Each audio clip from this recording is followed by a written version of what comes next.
Hey everyone, welcome back.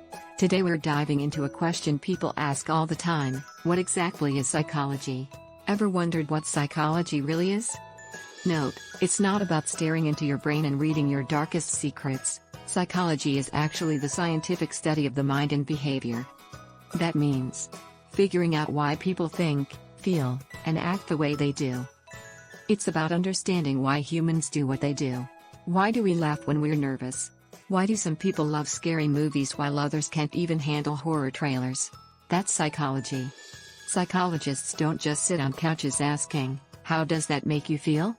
They also run experiments, do research, and study everything from memory and learning to emotions, decision-making, relationships, and even social media addiction.